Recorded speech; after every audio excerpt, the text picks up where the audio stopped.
함께 볼 성경 말씀은 요한복음 1장 50절부터 2장 11절의 말씀 중 2장 11절 한 절의 한 말씀만 함께 봉독하도록 하겠습니다. 요한복음 2장 11절 한 절의 말씀 다 찾으신 줄 알고 한목소리로 봉독하겠습니다.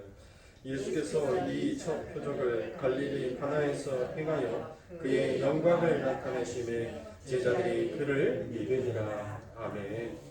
가나의 혼인잔치 네 번째 시간을 함께 여러분과 나누고 있습니다. 그래서 오늘은 가나의 이 혼인잔치에 대해서는 모두 다 마무리를 짓고 그 다음의 내용으로 다음 시간부터 함께 넘어가도록 하겠습니다. 네, 우리가 지난 시간에 여러분들과 함께 은혜 나누었던 말씀들 속에서 여러분들 우리들은 무엇을 해야 된다고 얘기했습니까? 우리들은 하나님 아버지 앞에서 우리의 기쁨을 회복할 수 있는 자가 되어야 한다라고 제가 여러분들에게 말씀을 드렸습니다. 여러분들 우리들은 항상 하나님께서 무엇이라고 얘기합니까? 너희들은 항상 기뻐하라라고 얘기를 했어요. 하나님께서는 너희들에게 어떤 조건과 너희들의 어떤 상황을 변화시켜 줄 테니까 너희들이 그와 같은 일들로 인해서 기뻐하라는 것이 아니라 그냥 너희들은 무조건 기뻐하라라고 그와 같이 우리들에게 명령을 하십니다. 자, 여러분들 아이들이 예배당에 있다가 예배가 엄숙하게 임하였을 때는 아이들이 예배당에서 쉽게 잘 뛰지를 못합니다. 어른들의 눈치도 보고 또 그 예배의 엄숙함을 알기 때문에 아이들이 예배당에서 와서 그렇게 막 날뛰지를 못해요. 그렇게. 그런데 여러분들 예배가 다 끝나고 목사님이 성도들한테 안녕히 가십시오. 다음 주에 뵙겠습니다라는 그와 같은 인사를 다 하고 난 다음에 그렇게 텅 비어있는 예배당에서 아이들은 이제 마냥 그 안에서 신나게 뛰어놉니다. 악도 지르고 또 그렇게 쉽게 예배 시간에 만져보지도 못했던 악기들도 만져보기도 하고. 그런데 더 중요한 것은 그 아이들이 여러분들 그렇게 기쁘면서 그 공간을 뛰어다닐 수 있는 이유가 무엇입니까? 그 예배당 안에는 누가 있어요? 바로 아빠가 있기 때문에. 아빠가. 다른 사람들의 쉽사리 담임 목사님의 방, 특히 교회가 큰 교회일수록 여러분들 담임 목사님의 방을 함부로 문을 열고 들어갈 수가 없습니다. 문을 열고 들어간다는 것이 굉장히 조심스러워요. 그리고 또한 그 문을 열고 들어가기 위해서는 반드시 담임 목사에게 대한 어떤 용무가 있어야지만이 여러분들 그 문을 열 수가 있습니다. 그런데 여러분들 아이들 보세요.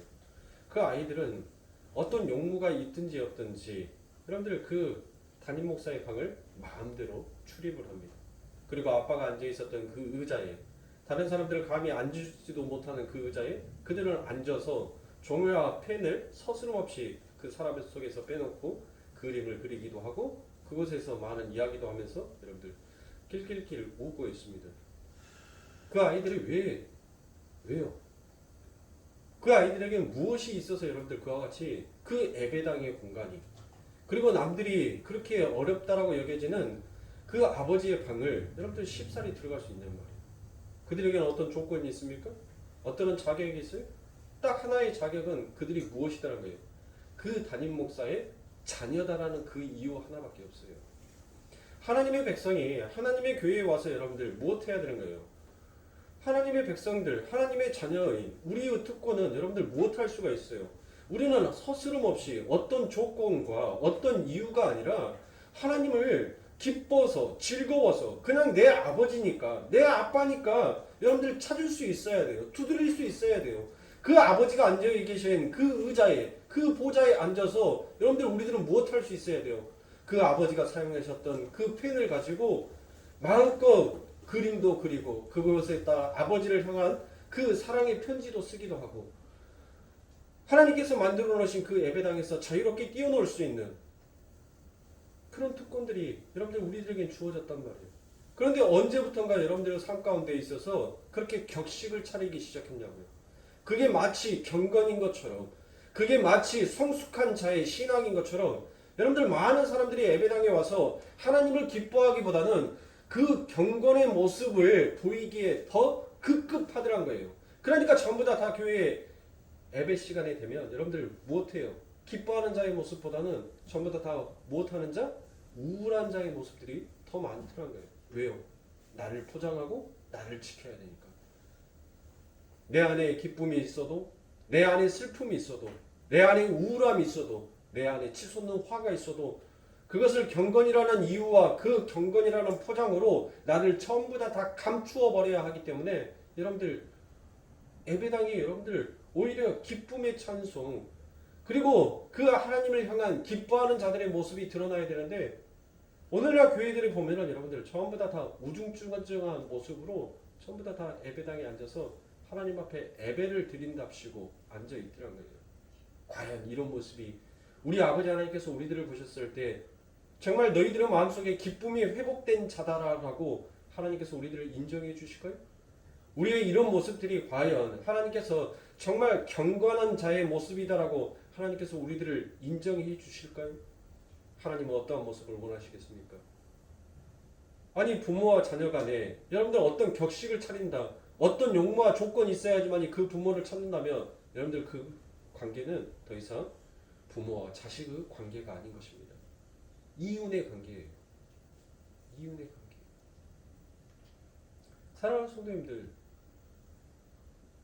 우리는 오늘 가나안의 이 혼인잔치에서 여러분들이 그토록 바라고 싶어했던 그 꿈과 그 소망이 여러분들 이 하나님의 말씀 앞에서 정말 무엇이 참된 기쁨이고 내가 무엇을 바라보면서 살아왔는지를 이 말씀을 통해서 여러분들은 아셔야 합니다.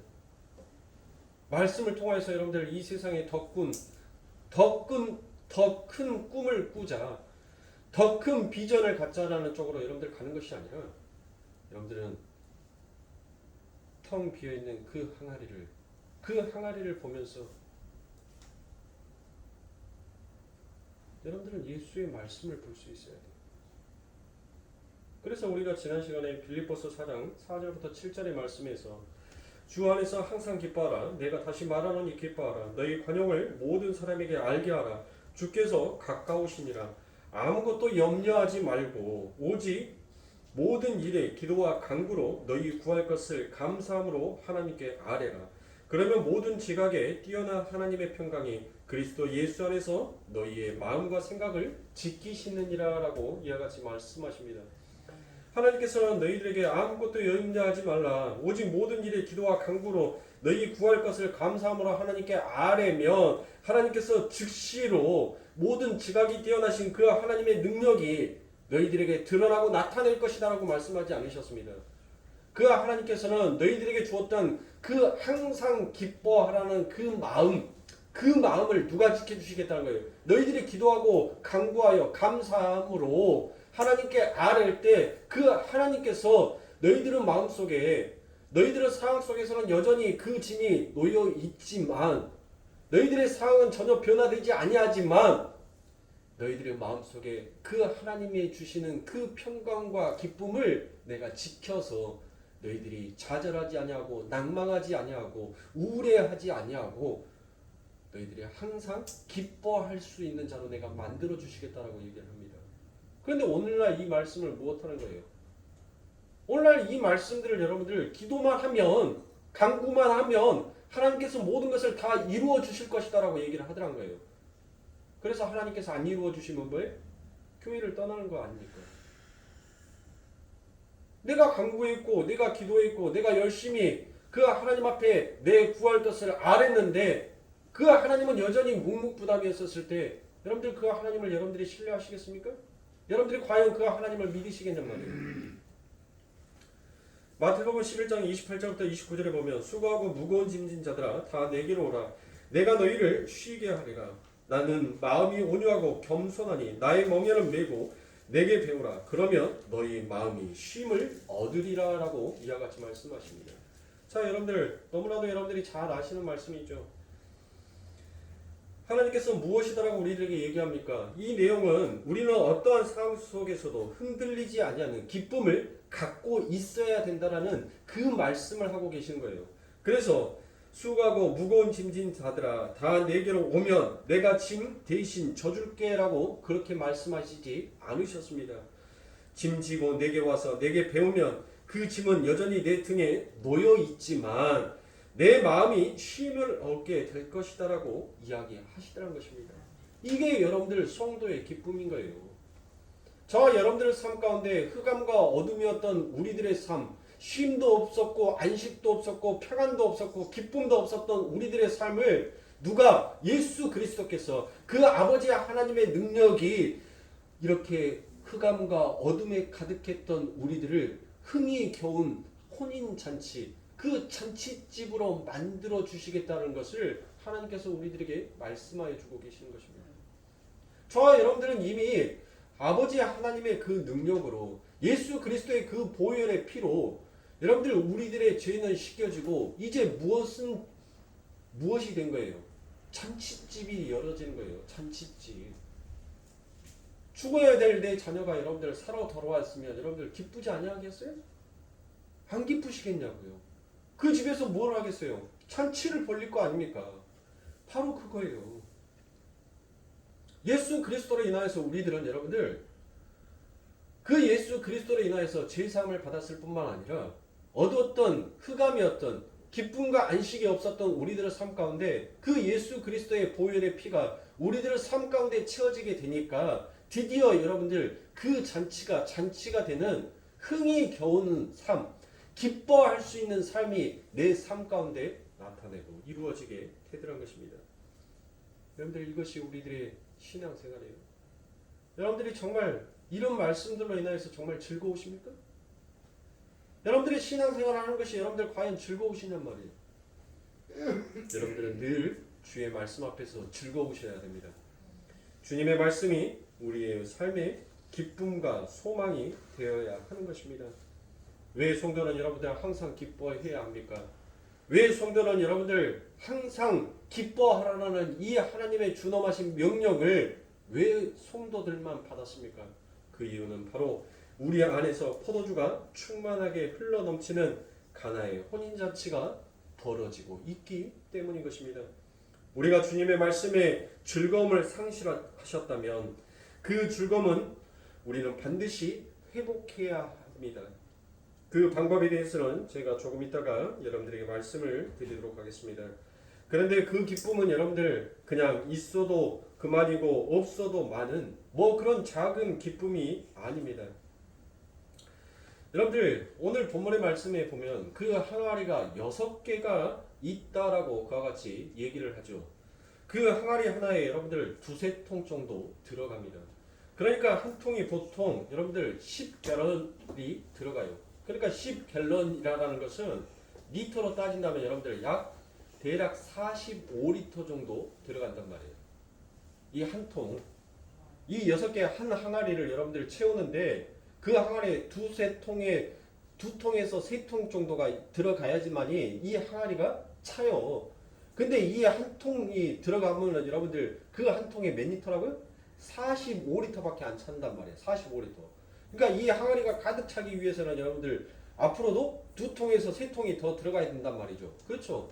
그러니까 2통이 들어간다 해도 여러분들 한 통이 10갤럴 약 45리터 정도 된다라고 했으니까 2통만 따지더라도 여러분들 120갤런이 들어간다는 말이에요. 그러면 120갤런이면 545리터인 것입니다. 545리터. 포도주가 3통으로만 계산을 하더라도 여러분들 180갤런입니다. 180갤런. 그러니까 여러분들 상상을 해보시라고요. 이 6개의 항아리가 여러분들 가득 찰 정도로 여러분들 그와 같이 넘치는 그 포도주가 그 6개의 항아리가 가득 찰 정도로 여러분들 연회를 열 만한 그런 잔치가 있을까요? 그 6개의 항아리에 담겨져 있는 그 엄청난 포도주를 다 소진할 만큼 그런 잔치가 있겠냔 말이에요. 이 지구상에 여러분들. 네? 아무리 술을 좋아하고 아무리 물을 잘 마신다는 사람도 여러분들 이 엄청난 것들을 여러분들 어떻게 사람들이 다 처리합니까? 그러면 여러분들 우리 하나님께서 지금 계산을 잘못하셨나?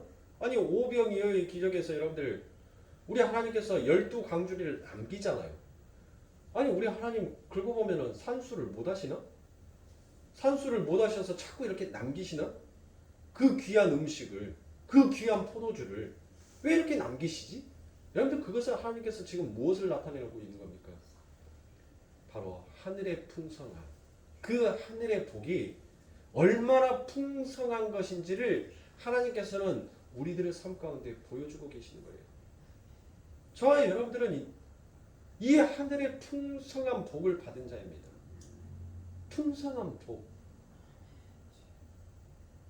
나만 넘치는 것이 아니라 나의 넘침으로 인하여서 다른 사람들까지 무엇할 수 있게끔 여러분들 다른 사람들까지도 그 넘침으로 인하여서 먹고 남는 자가 되게끔 하기 위해서 하나님께서는 그 하늘의 풍성함으로 우리들의 삶을 날마다 공급하시고 날마다 채워주고 계시더라는 것입니다.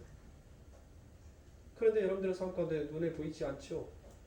아무리 눈 씻고 찾아봐도 12광주리가 남아있지도 아니하고 아무리 눈 씻고 눈을 떠봐도 6개의 그 항아리에는 포도주가 가득 차있지 않는 것처럼 여러분들 보이지 않습니까? 그게 바로 세상에 믿음 없는 자의 모습인 것이에요. 여러분들 믿음이 뭐예요? 믿는 거. 왜 인간이 여러분들 신을 섬기냐고요? 아니 자기 자신이 신인데 왜 인간이 신을 섬기냐고요? 자, 우리 기독교를 제외하고 여러분들 알라를 섬기는 신들을 봐보세요. 부처를 섬기는 사람들을 봐보세요. 아니 인간 자체가 이 세상의 왕이요, 인간 자체가 신이다라고 생각하는 그들이 왜 굳이 신을 만들어 놓고 여러분들 그 신에게 빌면서 섬기냔 말이에요. 그것은 뭐예요? 내 안에는 뭐가 없다는 거예요.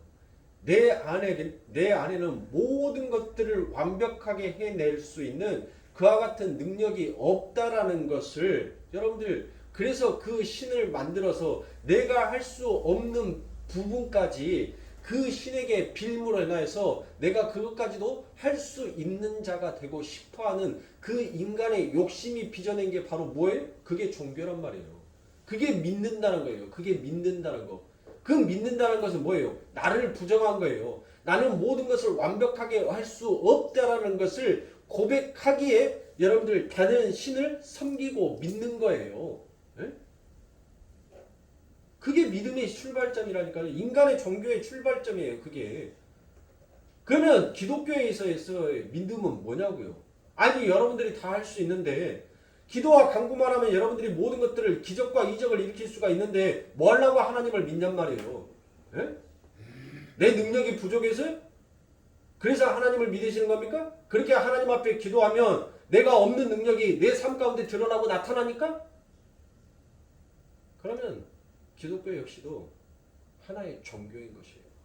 그렇게 생각하고 있는 자들에게는, 진리가 무엇인지를 모르는 자들에게는 기독교 역시도 여러분들 그냥 십자가 걸어놓은 하나의 종교에 불과하더란 것입니다.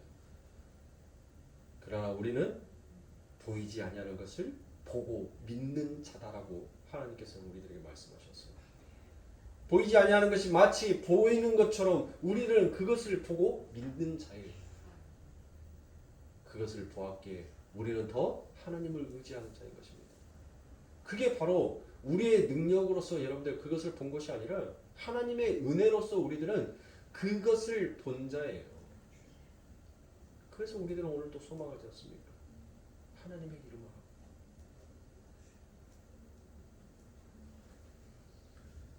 그래서 하늘의 풍성함, 하늘의 복은 이토록 풍성하다는 것, 그래서 하늘의 기쁨은 이렇게 충만하게 흘러 넘치는 것이지 부족한 것이 아니다라는 것을 보여주는 것입니다.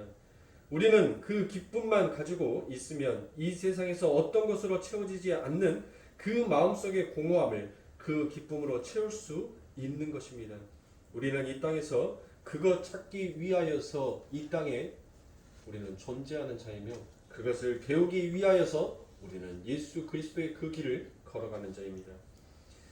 우리가 이 세상의 기쁨은, 여러분들 이 세상에서 오는 그 기쁨은 항상 어떤 기쁨입니까? 상대적인 기쁨이다라고 말할 수 있습니다. 기쁨을 찾는다는 것은 결국 인간의 욕망의 표출이라는 것입니다. 인간의 욕망이라는 것은 여러분들 큰 바위를 산 꼭대기로 밀고 올라가는 것과 똑같습니다. 그래서 이제 다 왔구나 라고 여러분들 만세하는 순간 여러분들 그 돌은 어때요? 다시 굴러서 밑으로 내려가죠.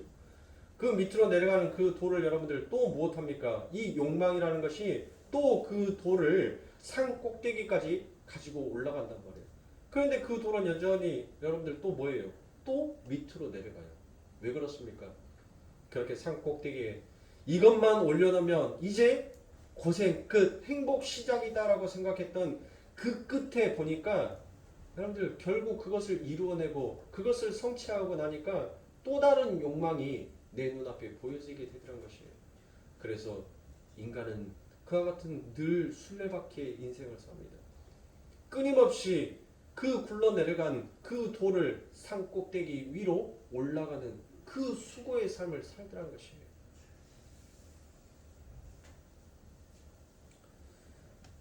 사랑하는 성도님들, 여러분들이 이 세상을 살아갔을 때 여러분들이 무엇으로 여러분들의 마음이 오랜 평안과 기쁨이 찾아오셨습니까? 무엇으로 여러분들은 그 기쁨으로 여러분들이 즐거워하셨습니까? 여러분들 교회에 차가 바뀌었어요. 예? 교회에 차가 바뀐 지 이제 벌써 이제 2달이라는 시간이 지났습니다. 참 시간이 빨라요. 처음 차를 받았을 때 여러분들 얼마나 기뻤는지 몰라요. 예. 기뻤어요. 그런데 차가 2주가 되고 난 다음에 문콕이 나기 시작해요. 그렇게 애지중지하면서 차를 관리를 잘 했는데 어떤 누군지는 모르겠지만 문콕을 내놨어요. 얼마나 화도 나고 그 차에 대한 여러분들 문짝이 찍혀 있는 것을 보고 난 다음에 여러분들 딱 뭐 하는 거예요? 2주가 지나니까 저 확 문짝 뜯어가지고 교체해버려. 정이 없어지는 거예요. 정이. 아유 그래 어차피 차는 소모품이다. 애지중지 아끼기 위해서 그거 하려면은 차를 차라리 신주단지 모셔놓듯이 집에다가 리프트 띄워갖고 거실에다 올려놔야지 뭐 한다고 저 주차장에다 놔두면서 비바람 다 맞춰가면서 그것도 애지중지한다라고 그와 같이 나 혼자서 그런 생각을 갖고 있느냐라고 그런 생각이 들더라고요. 아니 11개월 14일을 기다려서 차가 나왔어요. 근데 그 기쁨이 딱 2주 가더란 거예요. 뭐 때문에? 문짝 한번 콕 하고 상처 나니까 그 기쁨도 확 사라지더란 것이에요. 여러분들이 그토록 원하는 집, 여러분들이 그 집으로 여러분들 새 집으로 이사를 갔다라고 쳐보자고요. 그래서 여러분들 가구를 다 정리하고 다 꾸며놨어요. 여러분들이 하고 싶은 대로 그 집을 다 꾸며놨단 말이에요. 그리고 난 다음에 거실에 딱 앉아서 여러분들 커피 한 잔을 딱 마시는데 여러분들 그 집에 대한 새 집을 얻었다는 그 기쁨이 여러분들 과연 얼마나 가실 것 같냐고요. 내 자녀가 수능시험을 봐가지고 여러분들 전대 합격을 했어요. 수석으로 합격을 했어요. 얼마나 기쁘든지 얼마나 즐거운지 콧노래가 흥흥 나와요. 그런데 그렇게 해서 이제 잔치를 막 벌이려고 하는데 아니 옆집에서 느닷없이 떡을 갖고 오는 거예요. 웬 떡이야 하니까 우리 아들 이번에 서울대 들어갔어. 그 말 한마디에 바로 뭐합니까? 잔치고 뭐고 바로 머리에다가 띠 두르고 아이고 아니 내 아들 방금 전까지만 해도 전대 수석으로 합격해가지고 기뻐서 파티를 열려고 했던 그 마음은 어디 갔냔 말이에요. 어디 갔냐고요. 인간의 기쁨은 여러분들 이처럼 욕망에 이끌리는 상대적인 기쁨이라는 것이에요. 이 기쁨은 여러분들 영원한 기쁨이 될 수가 없어요. 이게 바로 늘 우리들 자신 속에서 그 욕망의 표출인 거예요. 그 기쁨을, 그 소망을 갖고 싶다는 것이. 그래서 인간은 계속 그것을 반복하면서 살아가는 거예요. 굴러내려온 그 돌을 또다시 힘겹게 가진 힘을 다 써가면서 여러분들 산 꼭대기 정상으로 올리는 그 일들을 하다가 결국은 여러분들 뭐 하는 거예요? 이제 기력이 떨어지니까 몸이 쇠하여지니까 이 돌멩이 저 산 꼭대기에다 올리면 무슨 소용이 있고 밑에다 내려있는들 무슨 소용이 있느냐. 인생이 그때서 드디어 깨닫더란 거예요. 인생의 진리를. 내가 돈을 한 주먹 더 갖고 있느냐 덜 갖고 있느냐 무슨 상관이 있냐는 거예요. 무슨 상관. 그렇게 젊었을 때 그렇게 열심히 달려왔던 그 길이 나중에 내 몸이 쇠하여지니까 아무 필요가 없더란 것입니다. 그래서 여러분들 기쁨이라는 것은 그 상대가 나에게 어떻게 다가오는 거, 내 환경과 내 상이 어떻게 변화되는가에 따라서 오는 그 기쁨을 여러분들 기쁨이다라고 말하지 않습니다. 성경이 말하는 기쁨은 오직 하나님으로만 주어지는 기쁨을 참된 기쁨이다라고 이야기하고 있습니다. 그분에 대한 지식, 그것으로 말미암아 나에게 오는 안도감과 평안함과 안식 그리고 행복 이런 게 우리 안에 있더라라는 말입니다. 그것을 깨닫고 알게 되니까 내 안에 무엇이 넘치더라는 거예요? 기쁨이 넘치더라는 것입니다. 하나님이 아무것도 안 해줬는데도 그 하나님으로 말미암아 좋아서 어쩔 줄 모르는 그런 기쁨이 우리들 안에 있더라는 것입니다. 사랑하는 성도님들, 저와 여러분들에게는 정말 과연 이 시대를 살아가면서 우리 안에는 이 기쁨이 있습니까? 정말 하나님으로 말미암아 오는 그 안도감과 평안함과 안식, 그것으로 인하여서 내가 오늘 행복하고 기쁘다라고 자신 있게 말할 수 있는 그 믿음의 신앙의 고백이 과연 우리들의 입술에는 있냐는 말입니다. 그래서 로마서 14장 17절에 보면 하나님의 나라는 먹는 것과 마시는 것이 아니요 오직 성령 안에서 의와 평강과 희락이다라고 그와 같이 말씀하십니다. 희락이 무엇입니까? 희락은 여러분들 기쁨을 말하는 것입니다. 하나님의 나라는 기쁨이다라는 것을 나타내고 있습니다. 그래서 갈라디아서 5장 22절에서도 오직 성령의 열매는 사랑과 희락과 라고 되어 있지 않습니까? 이 희락이 바로 뭐예요?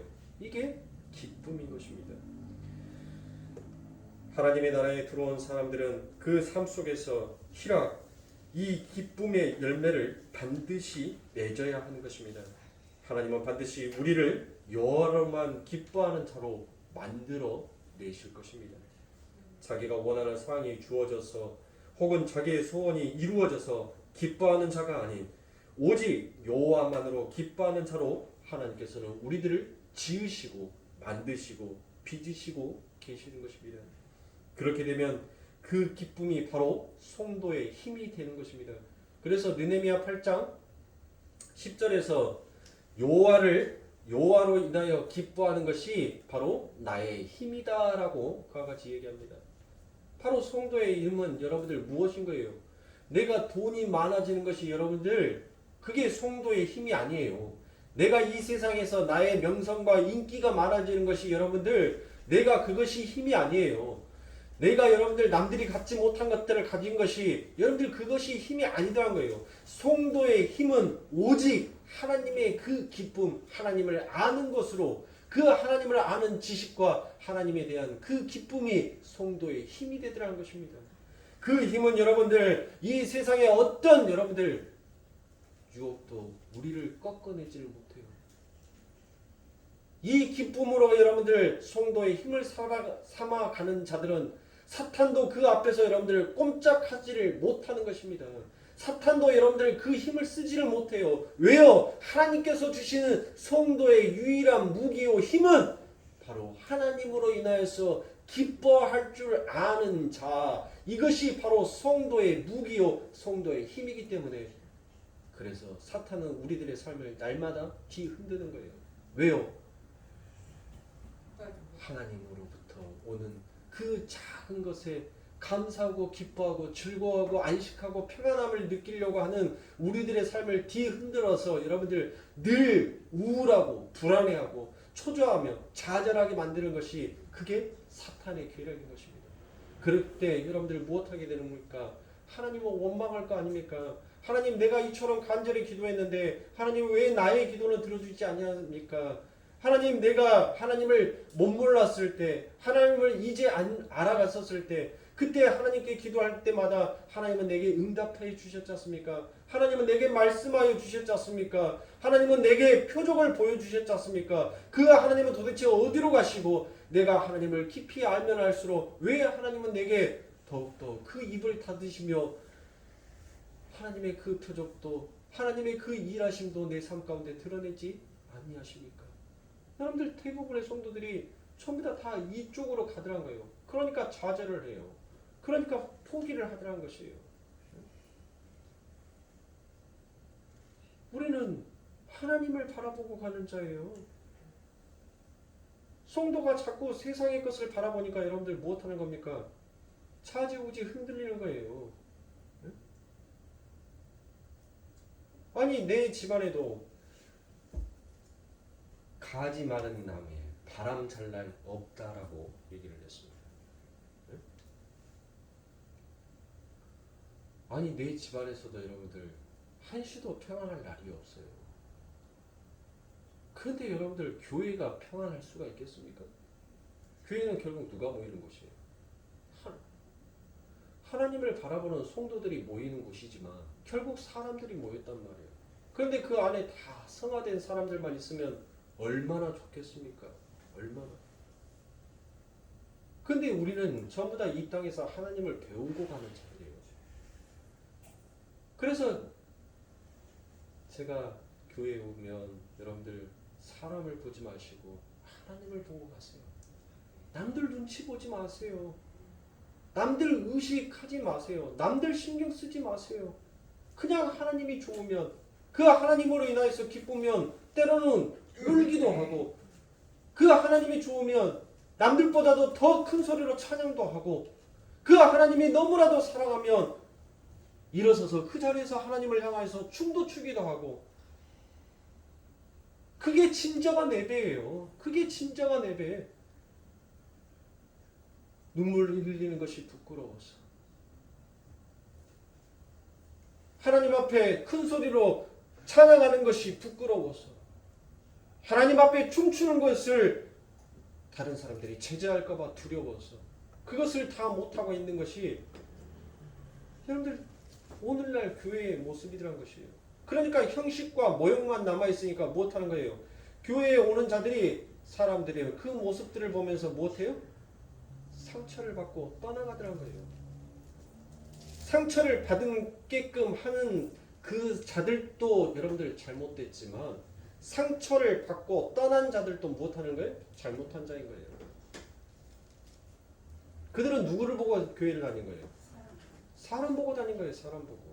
결국 복을 쫓아서 다니는 사람인 거예요. 하나님을 진정으로 믿는 사람은 여러분들 남의 시선 따위는 여러분들 필요가 없어요. 지금 이 교회에서 하나님의 음성이 하나님의 말씀이 어떤 말씀이 선포되어지고 나를 어떤 길로 인도하고 계시는가 여러분들 그것에만 집중하고 있다면 여러분들 남들이 나를 무엇으로 평가하든 무엇으로 여러분들 나에게 손가락질을 하든 그게 왜 중요하단 말이에요. 나는 누구로 인하여서 기뻐하는 거예요? 나는 지금 여호와로 인하여서 기뻐하는 자인데 나는 여호와로 인하여서 즐거워하는 자인데 그 여호와로 인하여서 즐거워하고 기뻐하는 것이 그게 바로 내가 이 인생을 살아가는 힘이요 에너지요 원천인 것인데 그것을 상실해버리고 그것을 잊어버리니까 뭐하는 거예요? 그러니까 교회를 와가지고 상처받았다고 떠나는 거예요. 여기 떠나고 저기 떠나고 여기 떠나고 저기 떠나고 철새들이 있습니까? 철새? 네? 철새도 떠나갔다가 지가 왔던 그 고향의 그 길을 다시 찾아와요. 그런데 유독 인간만 뭐 하더란 거예요? 떠나가면 안 와요. 안 와. 그래서 저는 우리 성도님들에게 사람 보고 신앙생활 하지 말라고 하는 거예요. 특히 담임 목사 보고 신앙생활 하지 말라고 더더욱 제가 강조를 드린 거예요. 더욱더. 저와 여러분들은 오늘 이 인간 이윤성이를 통하여서 그 하늘의 파이프관을 통하여서 하나님의 말씀이 하나님이 지금 우리들에게 무슨 말씀을 하고 있는지를 우리는 그것만 듣고 가면 되는 거예요. 그것만. 사람 보지 마세요. 특히 담임 목사도 보지 마세요. 누구를 믿습니까 지금? 제가 여러분들 천국 여러분들 보내줄 것 같으세요? 천만의 말씀이에요. 제가 지옥 가면 여러분들 다 따라오실래요? 네?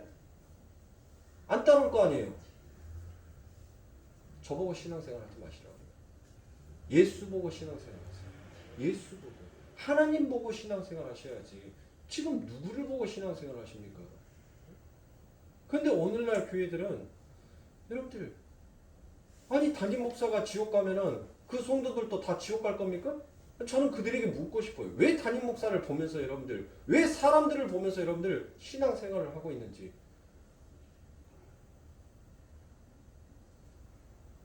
예수를 바라보면서 신앙생활을 했어요. 그렇게 되면 남들의 시선 따위는 여러분들 전혀 아랑곳하지 않아요. 왜요? 나는 지금 여호와의 말씀으로 인해서 못해요?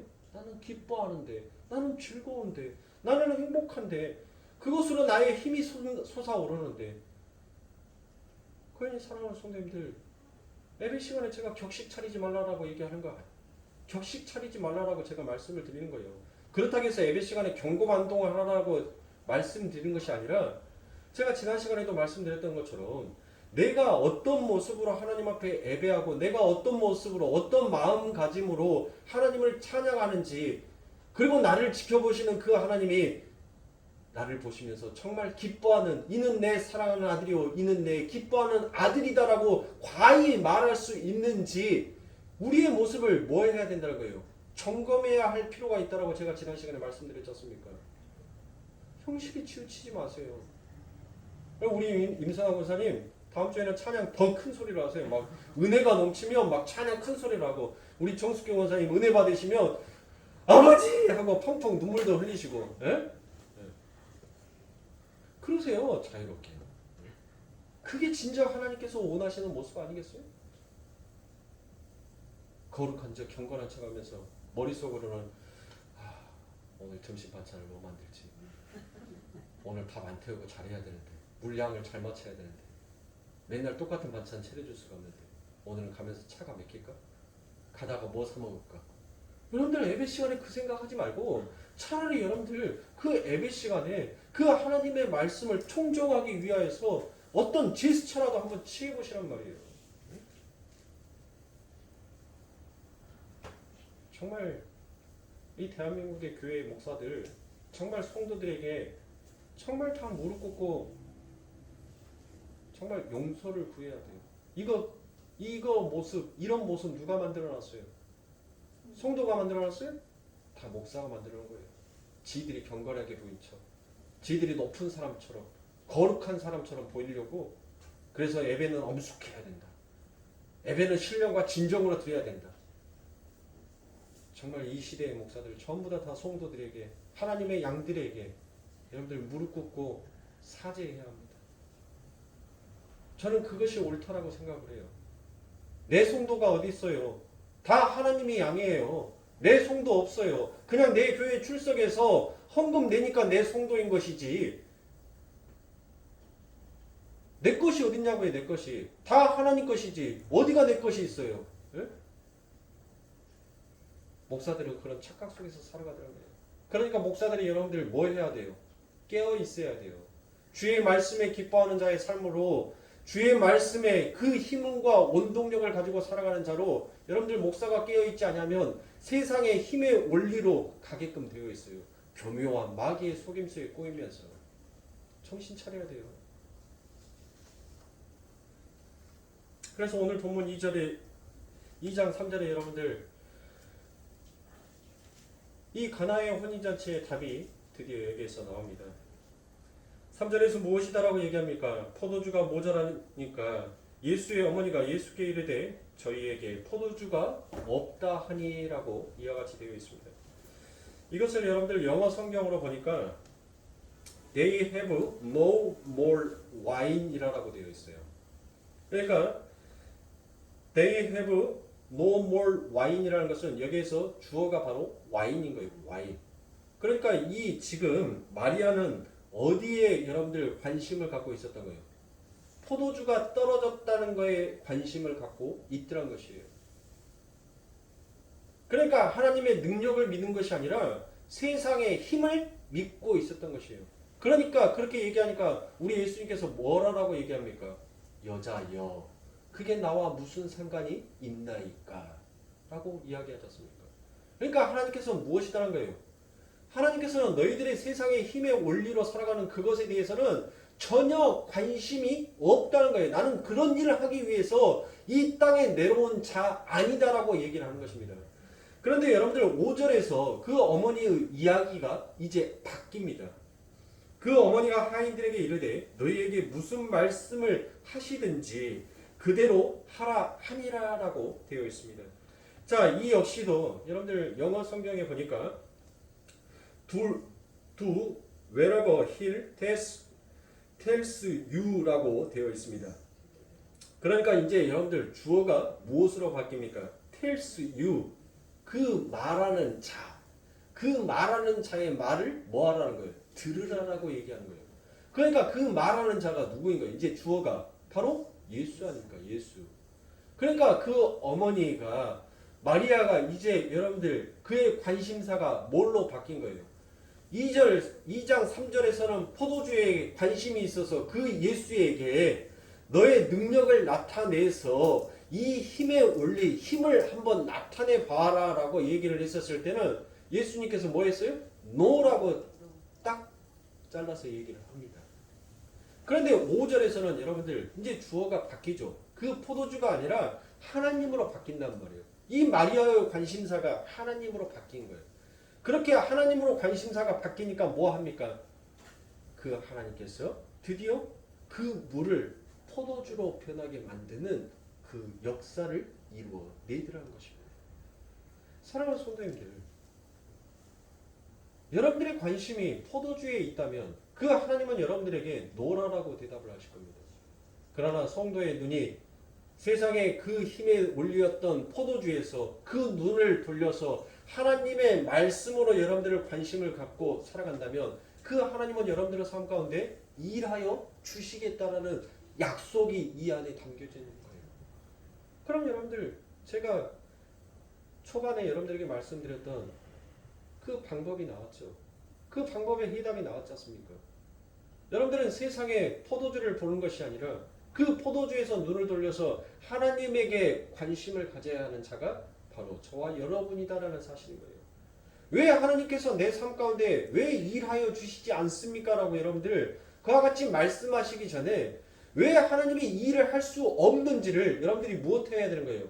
여러분들이 그것을 하나님의 말씀을 통하여서 기도와 찬양을 통하여서 여러분들의 모습을 봐야 돼요. 내가 관심을 갖고 있는 것이 과연 하나님인지 아니면 세상의 힘인지.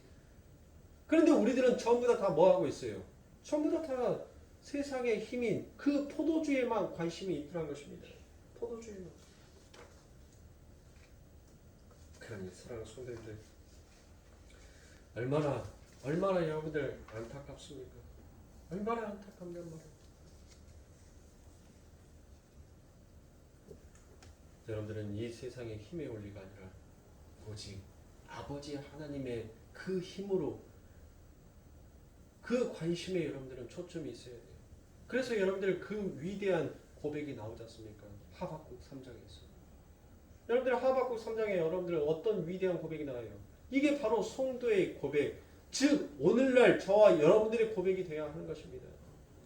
하박국 3장 17절부터 18절의 말씀에 보면 비록 무화과 나무가 무성치 못하며 포도나무에 열매가 없으며 감람나무에 소출이 없으며 밭에 식물이 없으며 우리의 양이 없으며 외양간에 소가 없을지라도 나는 여호와로 인하여 즐거워하며 나의 구원의 하나님을 인하여 기뻐하리로다라고 이와 같이 얘기하셨습니까?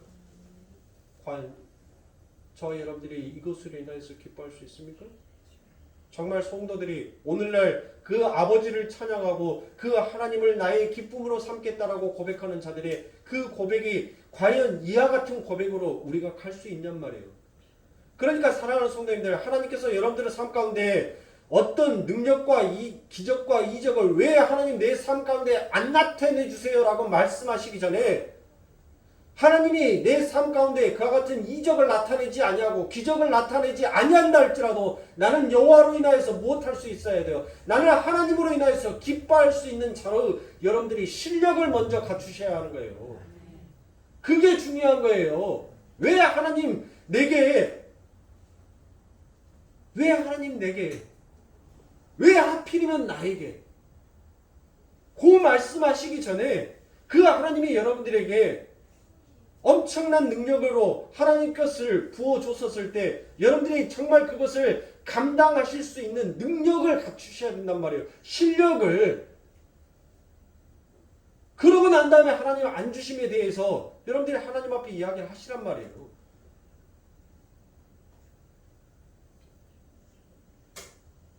물 채우라라고 얘기했는데 물 채울 만한 체력도 없어가지고 물 한 통 채워놓고 난 다음에 하나님 내일 채울게요. 너무 힘들어서 하나님 저거 한 통 채우는 것도 하나님 내 기력이 기진이 다 빠지겠어요. 하나님 내일 채울게요. 무슨 기적이 일어나요? 무슨 능력이 나타나냐고요. 하나님께서 6개의 항아리 다 채워라고 하면 뭐예요? 내가 죽으면 죽으리라는 그 마음으로 내 다리가 부서지든 내 어깨가 부서지든 저 우물가에 물이 마르든 나는 그 하나님의 명령에 죽는 그 순간까지 뭐 하면 돼요? 채우면 되는 거예요. 근데 채우지도 못하면서 뭐 하는 거예요? 온갖 핑계는 다 되는 거예요. 온갖 핑계는 하나님 날이 저물어서 하나님 다리가 아파서 하나님 어깨가 아파서 하나님 다른 사람이 요 일을 또 시켜서 그딴 핑계 대지 말란 말이에요. 그래놓고 난 다음에 왜 하나님 일 안 해주세요 라고 얘기하지 말란 말입니다. 전부 다 성도들이 무엇합니까? 이 하박국의 엄청난 위대한 고백 앞에서 전부 다 어떤 것을 고백해요? 무화과 나무에 하나님 열매를 주시옵소서. 포도나무에 열매를 주고 감람나무에 소출이 넘치게 해 주시옵으며 밭에 식물을 주고 우리의 양을 채워 주시옵으며 외양간에 소들이 가득 차게 하여 주시옵소서라고 여러분들 다들 오늘날 성도들이 이와 같이 하나님 앞에 기도하고 고백하고 있지 않습니까? 감당하실 수 있어요?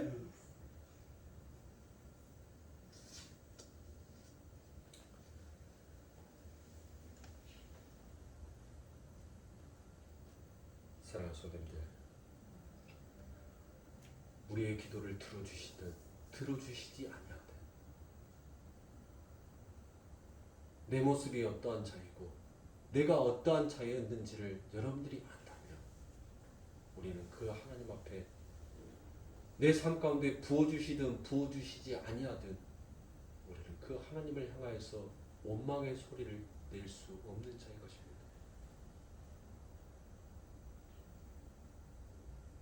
우리는 죽어야 될 자였어요.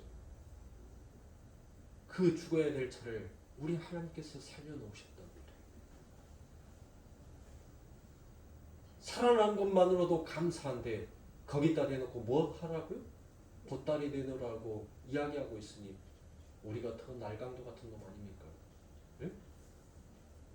예수의 십자가에 달려서 네가 하나님의 아들이거든 내려와서 나도 살려봐라라고 얘기한 그 강도보다도 더 흉악한 강도 아닙니까 우리가? 네?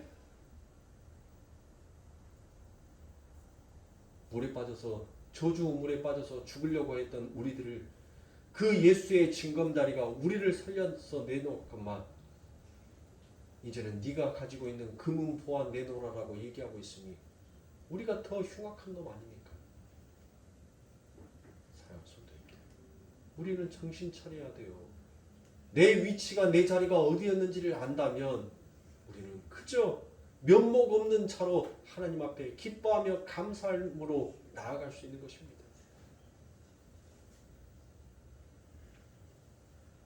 여러분들이 그놈 목소리라는 여러분들 그 영화를 한번 보셨을 거예요. 아이가 유괴가 되죠. 그런데 그 아이 유괴된 그 집안이 어떤 집안이었어요? 교회를 다녔나 봐요. 그래서 그 여주인공이 무엇합니까? 방에 들어가서 아이의 방에 들어가서 열심히 성경책을 붙들면서 하나님 앞에 기도를 합니다. 그렇게 며칠 동안을 잠도 자지도 않고 제대로 먹지도 못하고 그 성경책만을 붙들면서 그렇게 기도를 했어요. 그런데 며칠 뒤에 아이가 유괴당했던 그 아이가 여러분들 시체로 발견됐다라는 그 이야기를 듣고 그 이야기를 소식을 접한 그 여자 주인공이 무엇을 합니까? 하나님을 믿는다라고 했던 사람이 그 방에서 아이의 침대 위에서 성경책을 한 장씩 한 장씩 찢어버리고 있더라고요.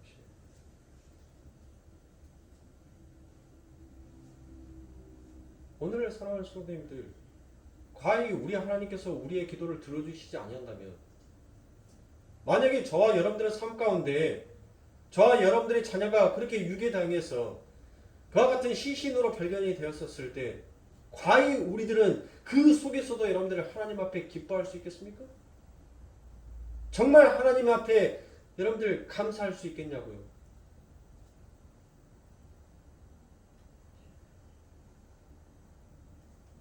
근데 오늘날은 하나님을 똑같이 믿는 사람들을 삶 가운데서 그런 모습이 없어요. 그런 모습이 없더라고요. 초대교회 때 여러분들 이 초대교회 때 예수를 믿는 자들에 대한 핍박이 얼마나 심했는지 여러분들은 너무나도 잘 알고 계실 겁니다.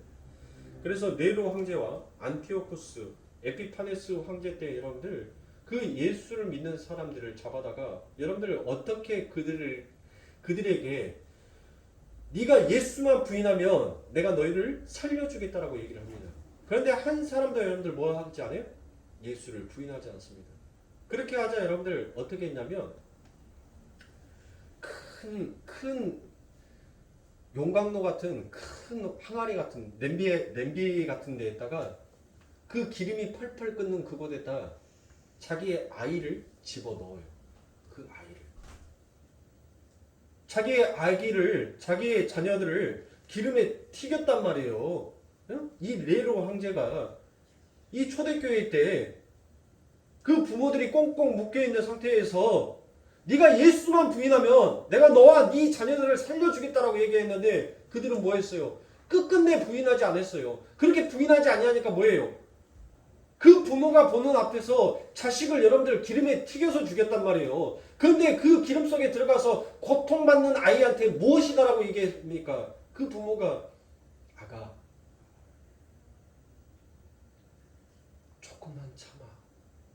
조금만 참으면 이제 다시는 눈물도 슬픔도 곡하는 것도 없는 그 아버지 품에서 우리 행복하게 살 수 있을 거야. 아가 조금만 참아라. 그들이 다 그 고백을 했단 말이에요. 하나님을 믿는 자들이. 예? 근데 오늘날 우리들은 뭐냔 말이에요. 그들보다도 여러분들 우리들이 뭐가 못한 것이 있다고, 우리들이 뭐가 더 특별한 것이 있다라고 우리들은 그렇게 뻔뻔스럽게 하나님 앞에 그 하나님의 이름 앞에 침을 뱉으면서 성경을 찢어가면서 내 가슴에 신비 가운데 새겨놓은 그 말씀을 찢어버리기 위해서 여러분들 그와 같이 악랄한 삶을 살아가고 계시냔 말입니다. 어떤 소망이, 어떤 기쁨이 여러분들을 기쁨과 평안으로 인도해 줄 거라고 생각하십니까? 오늘 이 시대는 이 하박국의 이 기도를, 이 하박국의 이 고백을 여러분들 잊어버리고 살아가고 있는 세대입니다. 이 시대에 살아온 성도입니다. 저와 여러분들은 이 하박국의 고백이 우리의 고백이 되어야 하며 이 세상의 힘이 아니라 그 아버지 하나님의 힘을 삼아서 기뻐하면서 즐거워하면서 여러분들 한 걸음 한 걸음 가야 하는 자가 바로 우리다라는 사실을 여러분들 잊지 마시기 바랍니다. 그러니 여러분들의 삶 가운데 포도주에 관심이 있다면 여러분들은 그 하나님을 끝까지 원망하는 자리로, 그 자리에서 그 하나님을 원망하고 다시 그 하나님을 못 박는 자리에 여러분들은 쓸 것이며, 여러분들이 그 말씀에서 돌이켜서 하나님 앞에 관심을 두게 된다면 그 십자가 앞에서 한없는 눈물로 여러분들의 죄를 다시 씻을 그와 같은 모습으로 걸어가게 될 것입니다. 사랑하는 성도님들, 인생은 딱 두 분류의 길이 있어요. 그래서 하나님께서는 끊임없이 그 말씀을 이 시대와 앞으로 있을 시대에까지 하나님의 종들을 세워가면서 말씀을 선포케 한 것입니다. 듣고 무엇하라고요? 돌이키라고요. 정말 여러분들의 삶 가운데 포도주에 관심을 두지 마시고 그 하나님 앞에 관심을 두세요. 그 하나님이 내 삶을 어떻게 일하고 계시는지, 나를 어떠한 자로 지금 빚어가고 계시는지를 여러분들이 보시란 말이에요. 말씀과 기도로, 찬송으로 여러분들의 삶을 채워가십시오. 그때 흑암이고 어둠이었던 여러분들의 삶에 광명한 빛이 비춰오게 될 것이고 그 광명한 빛이 비춰올 때 여러분들의 마음에 그 기쁨이 회복되는 자리로 걸어가게 될 것입니다. 사랑하는 성도님들, 이 가나안의 혼인잔치를 통해서 여러분들 제가 4시간에 걸쳐서 여러분들에게 수없이 많은 말씀들을 드렸습니다. 그 말씀들 속에서 여러분들 저의 마지막 키포인트는 딱 한 가지입니다. 예수를 바라보자 합니다. 인간의 힘과 능력을 의지하지 말고 예수를 바라보는 것이 결국 우리들의 삶 가운데 참된 기쁨이요 평안과 안식을 얻는 길이다라는 것을 보여주시는 것입니다. 그래 사랑하는 성도님들, 예수를 바라보면서 여러분들의 남은 생애를 주의 이름으로 기뻐하며 감사하며 찬송하며 걸어가시기를 주님의 이름으로 소망하고 축원합니다.